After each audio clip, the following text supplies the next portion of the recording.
ചുരുക്കപ്പട്ടിക വിപുലീകരിക്കേണ്ട PSC തീരുമാനം അംഗീകരിച്ച് administrative tribunal.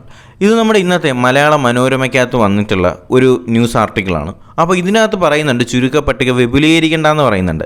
അപ്പോൾ ഏത് വാർത്തയെക്കുറിച്ചാണ്, ഏത് ലിസ്റ്റിൻ്റെ കാര്യമാണ് ഇതിനകത്ത് പറയുന്നതെന്നും അതുപോലെ തന്നെ എന്താണ് ഈ ഒരു വാർത്തയ്ക്കകത്തുള്ള കണ്ടന്റ് എന്നുമാണ് നമ്മൾ ഇന്ന് ഈ വീഡിയോയിൽ ഡിസ്കസ് ചെയ്യാനായിട്ട് പോകുന്നത്. അപ്പോൾ എല്ലാവരും എന്ത് ചെയ്യുക, ഒന്ന് ശ്രദ്ധിക്കുക.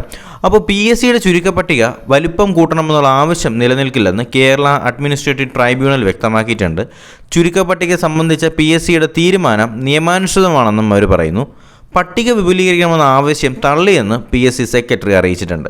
അപ്പോൾ ഏത് പട്ടികയുടെ കാര്യമാണ് ഇതിനകത്ത് വ്യക്തമായിട്ട് പറയുന്നതെന്ന് ചോദിക്കുകയാണെങ്കിൽ അത് മലപ്പുറം ജില്ലയിലെ LP സ്കൂൾ തസ്തികയിലേക്ക് കഴിഞ്ഞ ഓഗസ്റ്റ് 26-ന് പ്രസിദ്ധീകരിച്ച ചുരുക്കപ്പട്ടികയിൽ ഉദ്യോഗാർത്ഥികളുടെ എണ്ണം നിശ്ചയിച്ചത് നിയമാനുസൃതമാണെന്നും ട്രൈബ്യൂണൽ വളരെ വ്യക്തമായിട്ട് തന്നെ വ്യക്തമാക്കിയിട്ടുണ്ട്.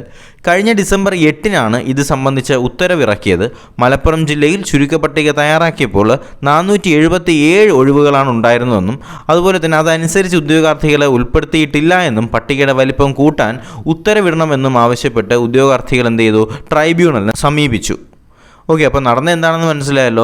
ഈ ഒരു പട്ടികയാണ് നമ്മുടെ LP സ്കൂൾ ടീച്ചറിൻ്റെ ഈ ഒരു തസ്തികയിലേക്കുള്ള പട്ടിക എന്ത് ചെയ്യുക, വികസിപ്പിക്കണമെന്ന് പറഞ്ഞുകൊണ്ട് 3 ഉദ്യോഗാർത്ഥികൾ എന്ത് ചെയ്തു, നമ്മുടെ ട്രൈബ്യൂണലിനെ സമീപിച്ചു. അപ്പോൾ സമാന വിഷയങ്ങളിലെ മുൻ ഉത്തരവുകളും PSC നടപടികളും പരിശോധിച്ച ട്രൈബ്യൂണൽ PSCയുടെ തീരുമാനം നിയമവിധേയമാണെന്ന് കണ്ടെത്തുകയാണ് ചെയ്തത്. അതുപോലെ തന്നെ റിപ്പോർട്ട് ചെയ്ത ഒഴിവുകൾ നികത്താൻ ആവശ്യമായ ഉദ്യോഗാർത്ഥികളെ ചുരുക്കപ്പട്ടികയിൽ ഉൾപ്പെടുത്താനുള്ള അധികാരവും PSCക്കുണ്ട്. അതുകൊണ്ട് തന്നെ ഈ ഒരു ലിസ്റ്റിൻ്റെ കാര്യത്തിൽ അവർ വ്യക്തമായിട്ട് അതിൻ്റെ ഒരു അന്തിമ തീരുമാനം എന്നുള്ള രീതിയിൽ PSCയുടെ തീരുമാനമായി അവർ കണക്കാക്കിയത് എന്താണ്, ചുരുക്കപ്പട്ടിക വിപുലീകരിക്കേണ്ട ആവശ്യമില്ല. അതുകൊണ്ട് തന്നെ നേരത്തെ ഉണ്ടായിരുന്ന ലിസ്റ്റ് എന്ന് വെച്ചാൽ മെയിൻ ലിസ്റ്റിൻ്റെ താഴെയുള്ള സപ്ലിമെൻ്ററി ലിസ്റ്റുകളും ബാക്കി ലിസ്റ്റുകളും കേരള PSC ഓൾറെഡി പബ്ലിഷ് ചെയ്തതാണ്.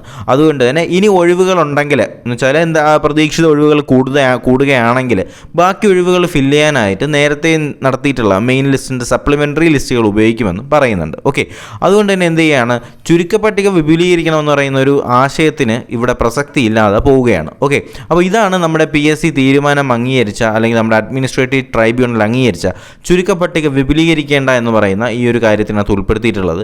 ഈ ഒരു കാര്യം ഞാൻ ഇപ്പോഴാണ് ശ്രദ്ധയിൽപ്പെട്ടത്, അതുകൊണ്ടാണ് ഈ ഒരു വിഷയം നിങ്ങളിലേക്ക് എത്തിക്കാനായിട്ട് തീരുമാനിച്ചത്.